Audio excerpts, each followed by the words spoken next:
G'day viewers. Today we've got these two scrubs having a game of Andy versus Near Earth Hub. Who are these, Andrew? Who are these people? That would be me on the right there and you on the left. So we actually get to commentate our own game. So this should be interesting. We can explain a lot more what we're thinking at the time as events unfold, what we were planning, and where are we there. I'm not confident. I'll let you tell everyone where we are. Well, it's Andromeda. I'm playing on Andromeda on the left. Andrew's got a Near-Earth Hub Astrobiotics. It's a very common matchup. You'll see these two head-to-head in tournaments, and you'll need to know how to play against Andy. You'll need to know how to play against Near-Earth Hub if you ever want to get anywhere in a tournament, I guess. Yes, they're still very popular in tournaments. Andromeda has a lot of the cards that you want, like legwork, account siphon, that powerful cards that help you win games, and they have room to splash in multi-access for, R&D, so that's another win condition, sort of, so to speak.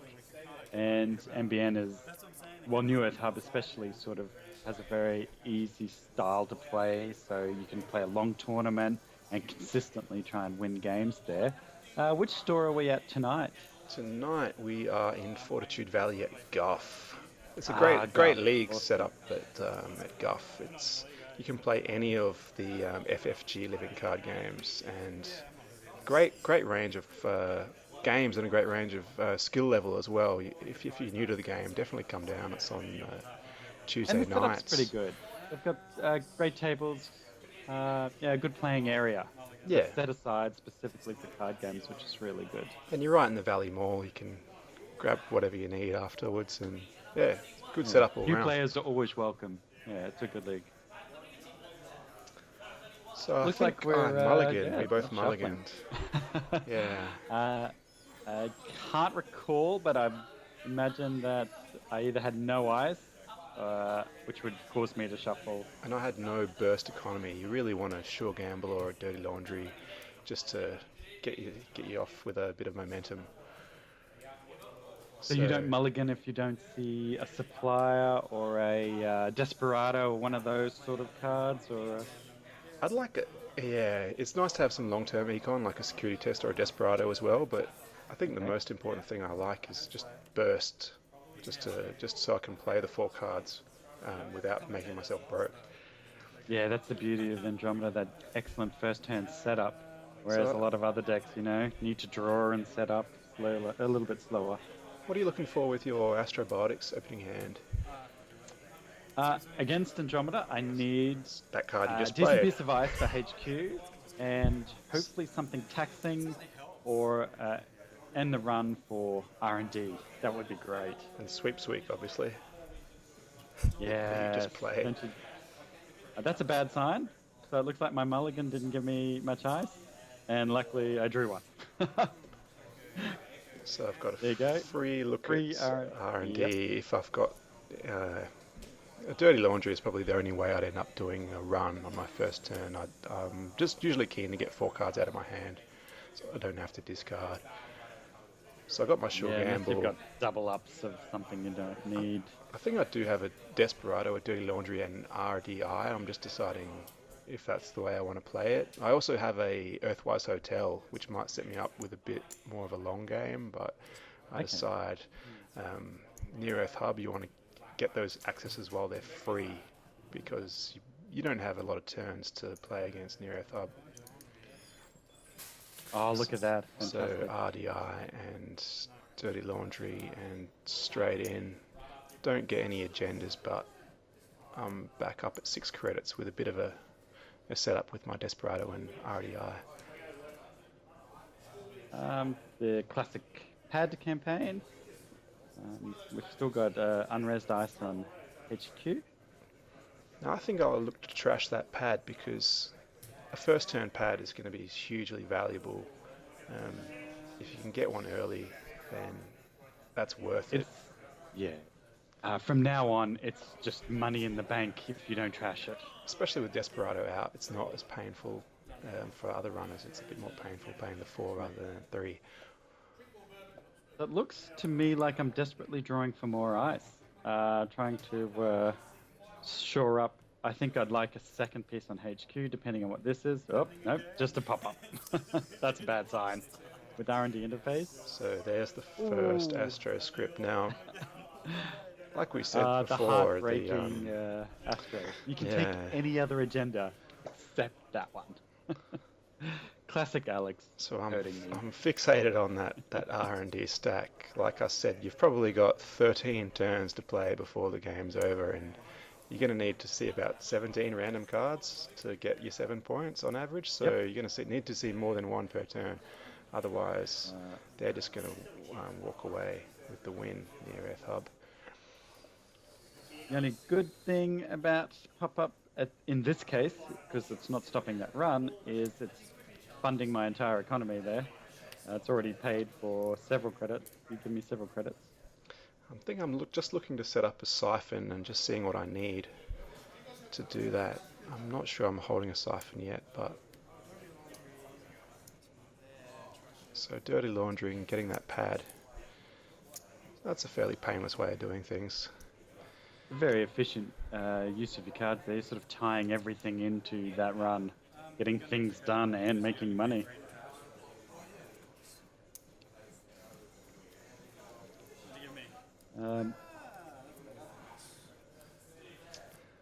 I think you saw on that run, the last one, some ice, so I should be looking to deploy ice soon, somewhere. Ooh. The question here, HQ or R&D? You probably want to correctly choose as HQ, because that's a dead giveaway that I'm looking for a siphon when I'm running in early, seeing if I can land that siphon. So yeah, any new Earth Hub player has to be very wary of that early siphon that can set your whole game back. So I play my breach. I didn't have a corroder in hand. I didn't have any special order, so I'd rather get the corroder, but I've got to Pop up once again doing a bit of work. Got to get those accesses while they're not cheap. Keeping you out. And I couldn't quite steal that NAPD, so lucky. Still got some access, but don't quite have the econ that I needed to steal that NAPD. So in future, when I run that R&D and I know the cost, I'll try and make sure I have four credits, or 3 plus the Desperado credit, to make sure I can steal an NAPD. Absolutely, that's a very good hint against playing against any of the decks where you'd expect to see NAPD. And something I should keep in mind in the future when I'm playing against Replicating Perfection. Yeah, RP and Near Earth Hub, the two really strong decks, make full use of that NAPD and how annoying it is to score it.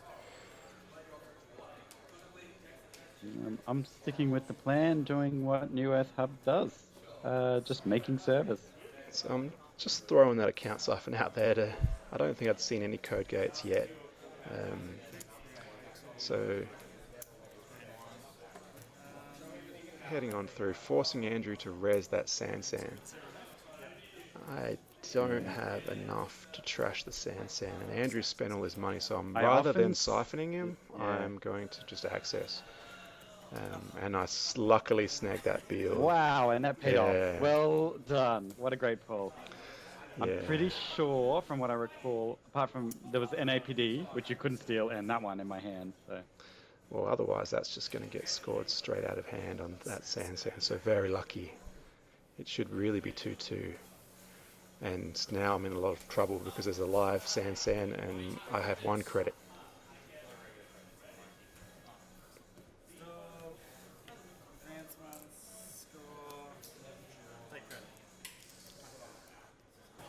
Oh, no, I quite possibly could have just drawn that one, but quickly evacuating my hand of any agendas. I used to leave the 1-pointers till I had a more appropriate time to score them. You know, maybe I could go after a Katie. Exactly. With that Sansan out there, but at this moment, I'm just trying to get some points on the board. leaving a 1 pointer now while you're on 4 is quite dangerous. So I I'd rather am, you have to score, you know. yeah, difficult spot for me now. I am taxed out of R&D and I can't afford to trash the sand, so I need a way to money up. So drawing. We're trying not to bump the table though, because it shakes a bit. We need the platform. Yeah, well, there is evidence for all to see of how quickly Newark can just turn that 4-point deficit around to only a 1-point deficit and an Astro Astro token. counter, so really Yeah. Andrew's back in front. I'm thinking... Yeah, we have a real game on our hands instead of you just smashing in and taking everything. Yeah, the only reliable way to stay on top of them is if you can keep multi-accessing R&D and try and find those agendas first, but as soon as they get a few draws, that card draw that they get, they'll draw at least 2 cards from mandatory and from their asset installs. They will just pull away. Looks like I need to rebuild my economy. You'll be after that sand soon, so I need to use that time to rebuild. Oh no, sorry, credits and load. So not sure if you'd drawn an agenda. I think I have to just take the money off Katie and get rid of the sand. Yep. That's the play right now, I believe. We'll wait and see how it unfolds. Leaving that live sand there's huge risk, especially before I put any ice there. It's wide open for you to take. The moment I put some ice down, you have to react. You know, if I put a wraparound, the third wraparound or whatever, you know, in front of it, you're going to have to inside job to get to it. And that's really going to help my game. So this could be a crucial turn. That's a good point, because all I have is the single central breaker. Not much in the way of rigs. I never saw a special order or any other breaker yet. So being able to still get a few accesses, I'm happy with that. So getting rid of that sand.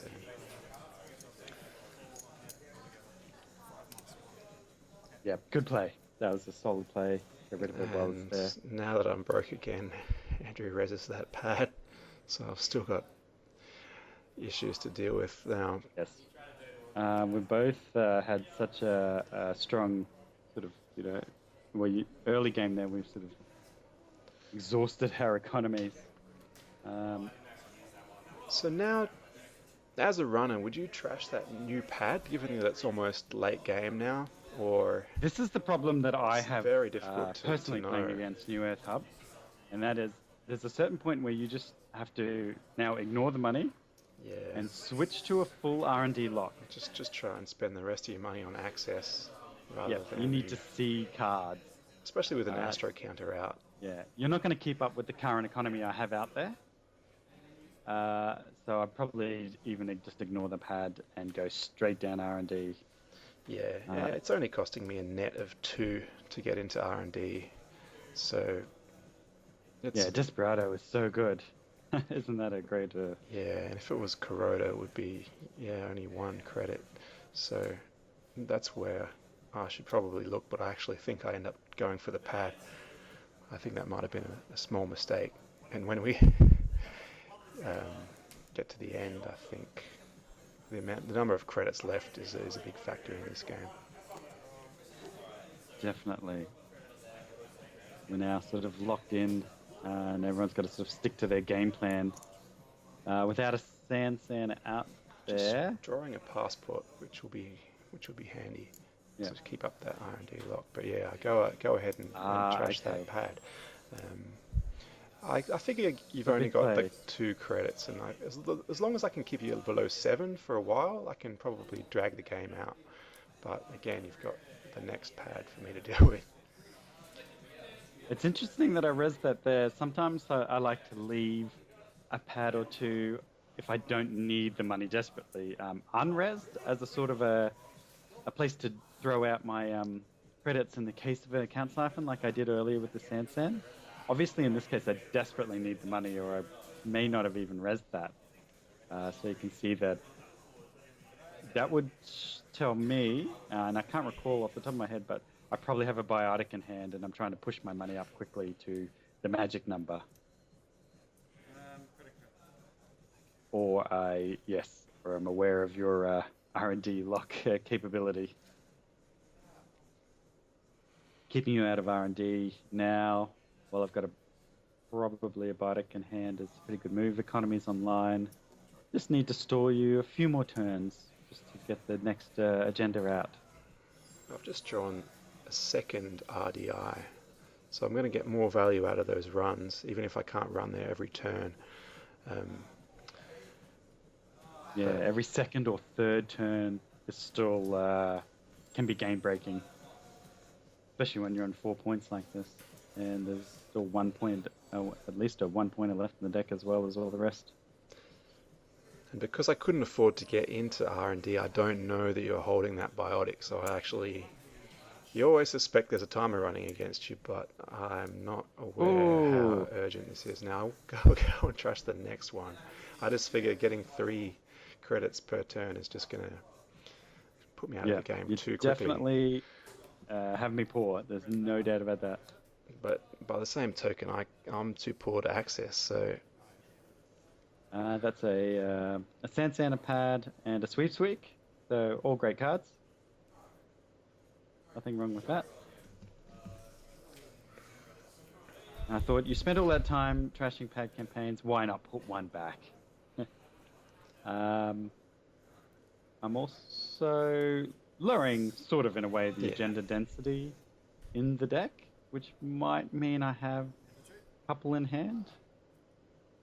Well, I think you've got an NAPD because definitely. Yeah, well, I think I did see an NAPD.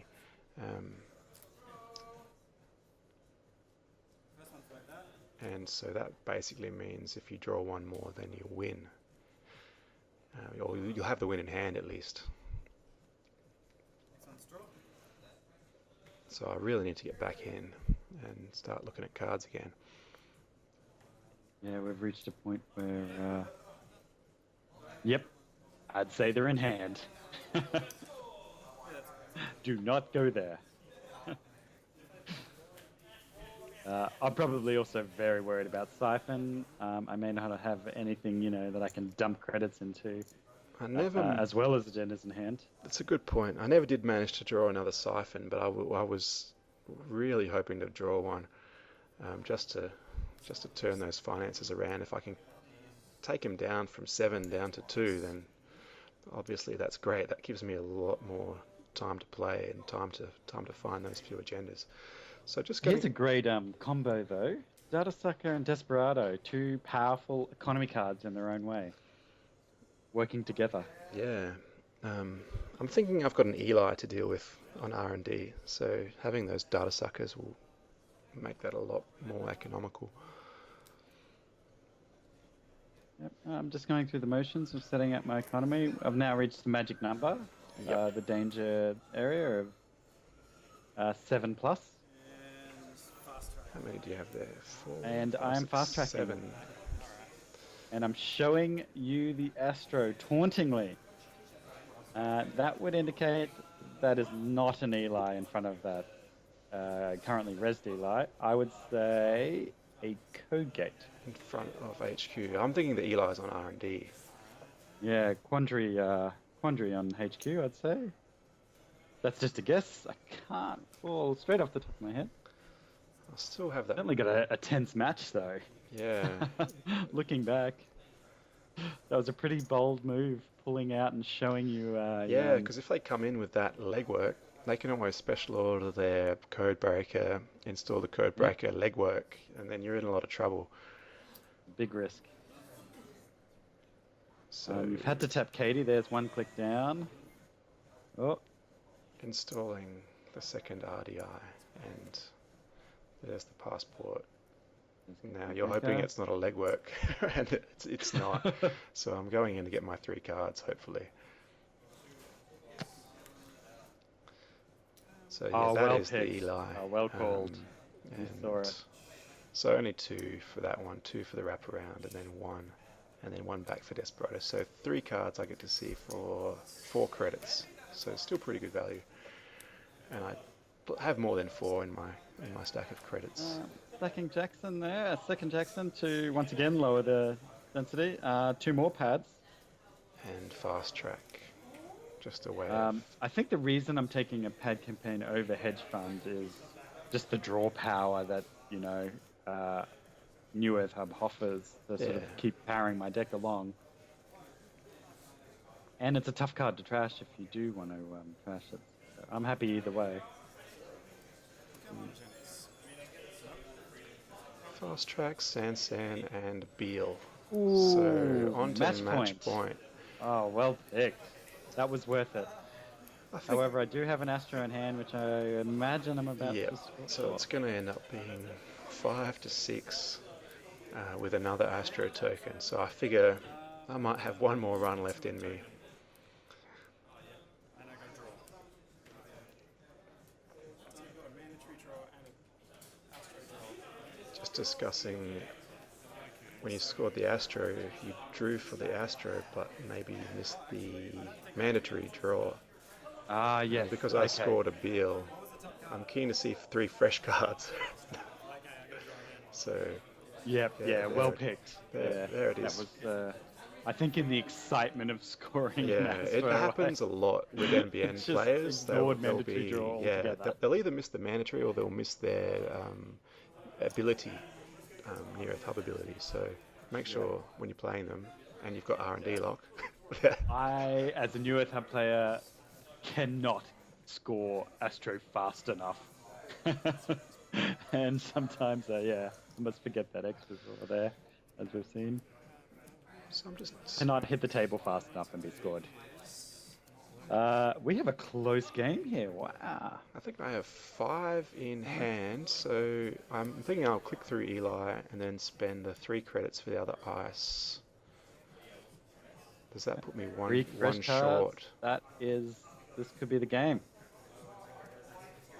Yeah, I'm just doing some calcs to make sure I have enough to steal an NAPD. So I click for I do the 1 credit and then click through and end up with exactly 4. Here we go. So 3 live cards, and that was my core. And that's the game, really. I saw my 3 cards on match point, and that's as good as you can hope for against Near Earth Hub, really. Absolutely. You gave yourself a very good chance to win. I was pretty lucky to have 2 Jacksons out that shuffled, 6 non-agenda cards back. Yeah, that's a big point. Game. That would have, helped the odds slightly in my it favor. sort of goes from 60-40 in my favour to 60-40 in your favour by doing that sort of thing. I don't know exactly what the numbers are, but yeah, it's that sort of swing. That's why Jackson is the card. I rarely can make a deck without it, actually, these days. It's just so valuable for occasions like that. So what's the deal here? You didn't have the NAPD in hand yet, or you didn't have the Biotic in hand yet? Because there's one more turn left. Yeah, you're right. Either I didn't realise... I assumed it was the end of the game. Yeah, maybe I just didn't click. Yeah. I'm looking at your credits, thinking, why is this still going? And sometimes you just forget your own combos. I've played New Earth Hub a fair bit. I'm usually aware of where the win is. So maybe I don't have a Bardic in hand. Maybe all this time I thought I did and didn't. I've just been playing like I have one in my hand. Definitely locking you out of R&D there, so that's sort of... Yeah. No, I really should have just kept drawing for money or a siphon or something rather than installing a daily cast. I guess I figure I've lost, so I'm just spending my turn on whatever now. Or if you don't have that combo in hand, then maybe you need to still draw for it, so I'm setting up for another turn.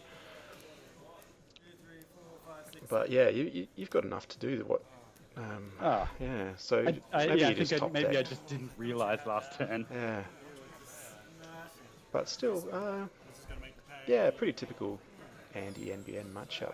They really just score an NAPD. Pretty textbook Yep. example of Yeah. how to run the Andy, how to give yourself a chance, and The next cards are fine. Yeah. yeah, there was the NAPD. So if I'd had just enough more econ, maybe a security testing or another siphon, I might have just been able to afford to make that last Yeah. run. For any new players looking, heading into the store championship season, which is about to begin here, that's a pretty good example there of what sort of decks you can expect to see out there. These sort of decks will always be, competitive. Perhaps things might change after the new box set, arrives. We have some new cards to play with, but for now, because we're a little bit behind the rest of the world, our box sets won't arrive. So these are the decks you should be looking at. Yeah, great game, Andrew. Yeah, thanks for joining us. Thank you.